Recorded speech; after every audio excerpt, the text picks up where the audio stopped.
तो मैं समझता हूं कि ये डोनाल्ड ट्रंप के लिए भी अच्छा होगा और भारत के लिए तो अच्छा होगा ही, बल्ले बल्ले ही होगा। अब भारत की डिप्लोमेसी ये चाहेगी कि डोनाल्ड ट्रंप के तरफ से इस तरह का कोई बयान नहीं आए। तो क्या बैक चैनल कोई कोई बातचीत इस तरह की हो रही है कि डोनाल्ड ट्रंप साहब जरा सा इस मीटिंग पर आप चुप्पी साधे रहिए, कुछ मत बोलिए, ऐसा कर सकती है। भारत का जो डिप्लोमेटिक प्रयास है वो जारी होगा निश्चित रूप से। बैक चैनल्स जो है अपने कॉकस के माध्यम से इस पर काम कर रहा होगा। आपको मालूम है कि अमेरिका में एक कॉकस होता है, अमेरिका में एक लॉबिंग होती है और ये बहुत ही ओपन लॉबी है। तो भारत अपने कॉकस के माध्यम से जरूर कुछ ना कुछ अपनी कोशिश कर रहा होगा कि डोनाल्ड ट्रंप का रिएक्शन निगेटिव रिएक्शन ना आए, जिससे कि हमारी बाजार पर निगेटिव इंपैक्ट पड़े। ये तो हुई एक बात।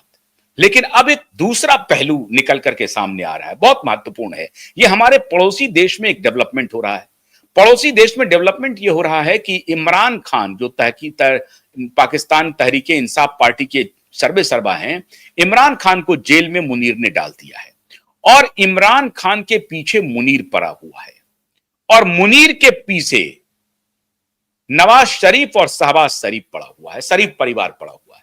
शरीफ परिवार चाहता है कि पाकिस्तान में इमरान खान की बलि ले ली जाए और कंधा इस्तेमाल किया जा रहा है मौलाना मुनीर का।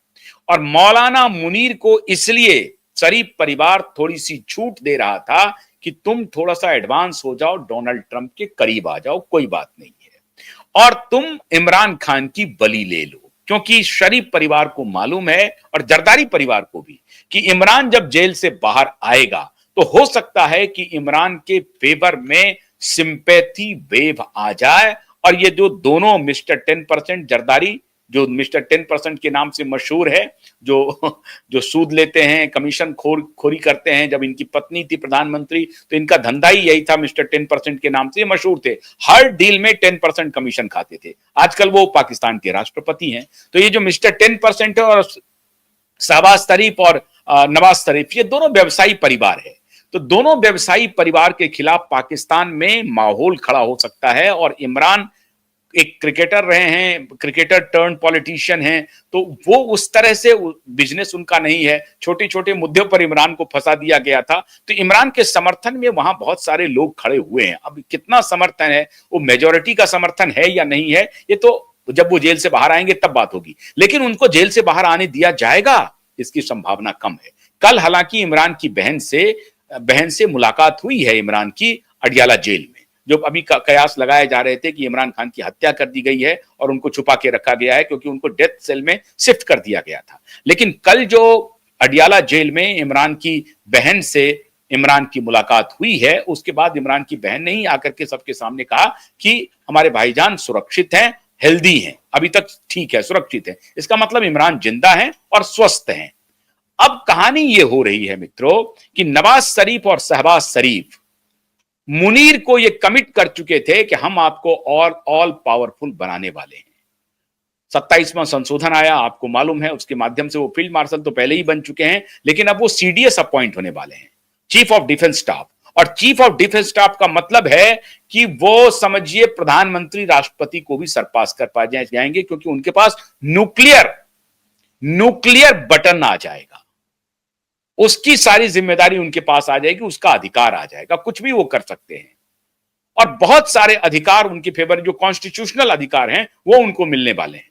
मिलने वाला ही था। जो अमेंडमेंट हुआ था उसके ऊपर सिग्नेचर करना था शहबाज शरीफ को, लेकिन शहबाज शरीफ बहाना बना करके भाग गया।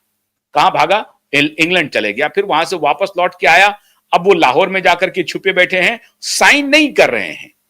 वो जो विधेयक पास हुआ है उस पर जब तक शहबाज शरीफ साइन नहीं करेगा तब तक वो मौलाना मुनीर जो है वो वहां के सीडीएस नहीं हो सकते हैं और उनको कोई इस प्रकार का कॉन्स्टिट्यूशनल राइट नहीं मिल सकता है। हालांकि फील्ड मार्शल वो हमेशा के लिए रहेंगे, लेकिन फील्ड मार्शल रहने के बाद फील्ड मार्शल तो रहेंगे, लेकिन उनके पास कोई अधिकार नहीं होगा। अभी 2 साल का उनका टर्म है और ऐसे में अगर वो सीडीएस अपॉइंट हो जाते हैं तो वो कुछ भी कर सकते हैं। और सबसे बड़ी गलती ये होगी कि वो नवाज और शहबाज शरीफ को ही ठिकाने लगाएंगे। लेकिन यहां एक पेच फंसा है, नवाज शरीफ की जो बेटी है मरियम नवाज, उनके साथ उनके रिश्ते दूसरे रिश्ते हैं, इसकी मैं चर्चा कई बार कर चुका हूं।